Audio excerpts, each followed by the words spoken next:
Mr. Speaker, I know members from across the House will want to join me and echo you in congratulating President-elect Biden on his inauguration later today.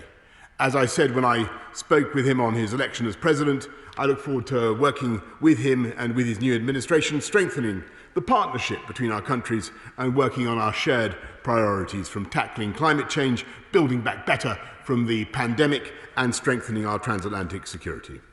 Mr. Speaker, our sympathies also go out to those affected by the latest floods, and I want to thank the Environment Agency and our emergency services for the work they're doing to support these communities, and I'll be chairing a COBRA meeting later on to coordinate the national response. Mr. Speaker, this morning I had meetings with ministerial colleagues and others, and in addition to my duties in this House, I'll have further such meetings later today. Right, thank you for that, Mr. Prime Minister. First of all, it's been in the news lately about the free school meals and all that palaver that's gone on. So can you just confirm now for everyone so they know whether or not to go to Aldi or whether they can go back to Tesco's like normal? Will the kids, like the poor kids, be getting the free school meals over the half term that's coming in February? It's especially the poor kids from shitholes like Leeds, for example. They're well poor there. Will they be getting some free goodies?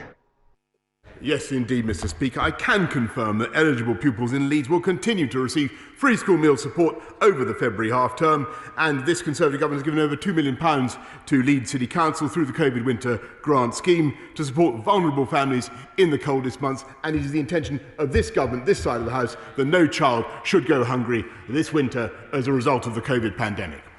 Right, well, that's great. Thank you for that answer, Mr. Prime Minister. It's good to hear that no kids in this country will be going hungry because of COVID, and the only hungry kids will be because of the Dickensian benefit system. So that's really good. That's good to hear. On a slightly different topic, though, I heard about there was this data breach at the Home Office. Maybe it's been compromised by some foreign agents or something. But either way, loads and loads of records have all been deleted and whatnot.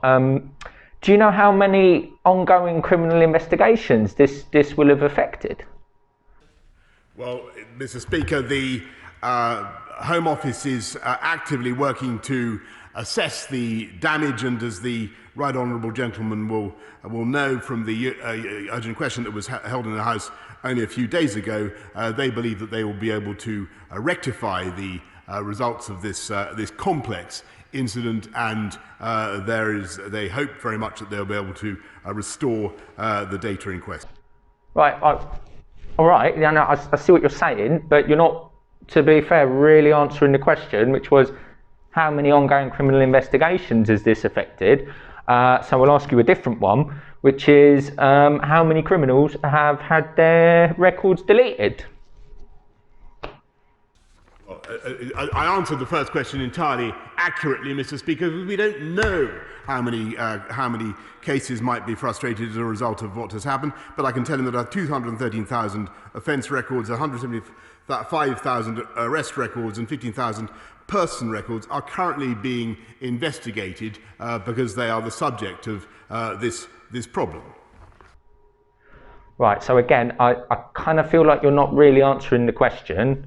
They are talking about 400,000 this kind of files, fingerprint files, DNA files, and the police are saying this is a really serious thing and it's messing a lot of things up.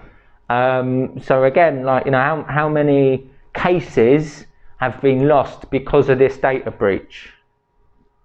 Mr. Speaker, it's becoming a feature of the Right Honourable Gentleman's questions that he fails to listen to the answer that I have just given. And let me repeat, because he said that I think he gave a figure of 413,000. I've just done some maths briefly in my head. And if you look at if you add 213,000 to 175,000, you get to plus 15,000, which is the numbers I get, Mr. Speaker, you get to 403,000.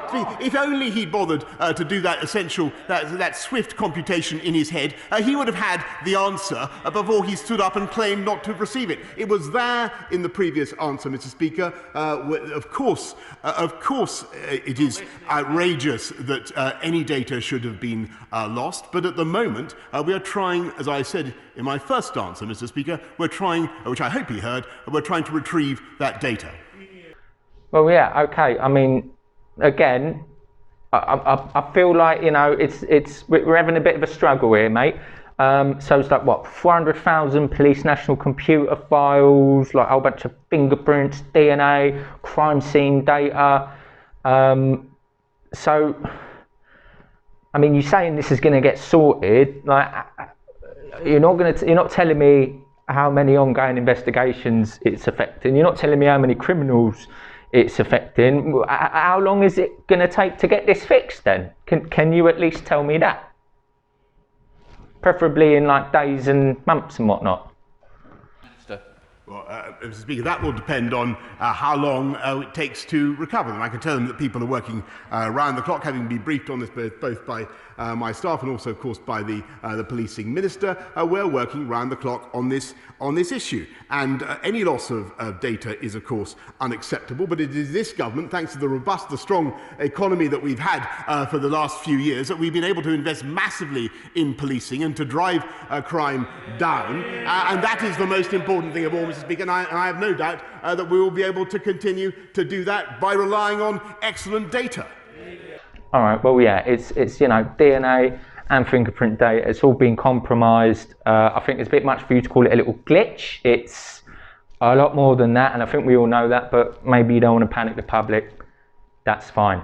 On the topic of the Home Office, though, your Home Office Minister, the Priti Patel, she said the other day that she was telling you back in March you should have closed the borders, but you overruled them and kept them open, and now the country is riddled with the pox. So why did you overrule her? Mr. Speaker, I think it was last March that the Right Honourable Gentleman, along with many others, was actually saying that we didn't need to close borders. But as usual, Captain Hindsight has changed his tune to suit events. We are facing, and it's interesting that his first few questions were about a computer glitch in the Home Office, Mr. Speaker, which we're trying to rectify. We're in the middle of a national pandemic, and this country is facing a very, very grave death toll. And we are doing everything we can to protect the British public, which is, I think, what he would expect. And that's why we've instituted one of the toughest border regimes in the world. That's why we insist that you have to get a test 72 hours before you fly. There must be a passenger locator form, which you have to provide, Mr. Speaker, and then you must quarantine for 10 days or 5 days if you do a second test. And it's all very, I'm delighted that he now praises the Home Secretary. In fact, a change of tune from the Right Honourable gentleman, and I'm delighted that he's now in favour of tough border controls, because he wasn't last year, Mr. Speaker, and indeed he campaigned for the leadership of the Labour Party on a manifesto to get back to free movement, Mr. Speaker. Again, I'm getting quite a lot of hostility here, right? And I think it's a bit unnecessary. All I'm trying to say is, she said in March to close the borders, and you overruled her, so I'm asking you, why did you overrule her? That's all. I'm not saying you should have or shouldn't have, and you know, and I don't want to be called names, but I just want to know why you overruled Priti Patel. That's all, back in March.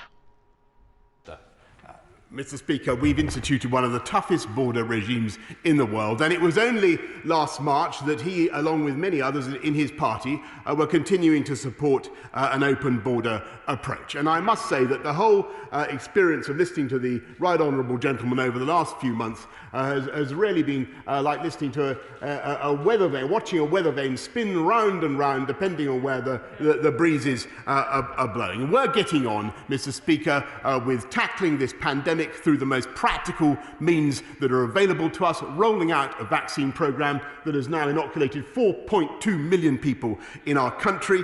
And whereas he would have joined the EU scheme, if I seem to remember, he attacked the vaccine task force, which secured the supplies on which we are now relying. And he stood on a manifesto, Mr. Speaker, at the last election to unbundle the very pharmaceutical companies on whose breakthroughs this country is now relying.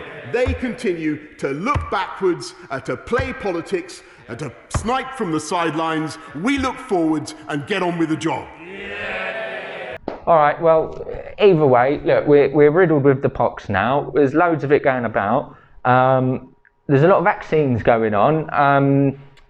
And obviously in like the normal places, like, you know, London, Birmingham, Manchester, stuff like that, people are going to get the vaccine because, you know, everyone knows they exist. But what about like the tiny places that people don't really know where they exist or couldn't point them on a map? Like Aylesbury, for example. Will the people in Aylesbury also be getting the vaccine, or will they not get it because like it's the countryside and who cares? I thank my honourable friend for everything he does to fight for the interests of the people of Aylesbury, and I can confirm that we're on track to deliver our pledge, though it is very hard. I must stress to the House it is very hard because of constraints on supply. We're on track to deliver a first vaccine to everyone in the top 4 cohorts by mid-February, including the people of Aylesbury.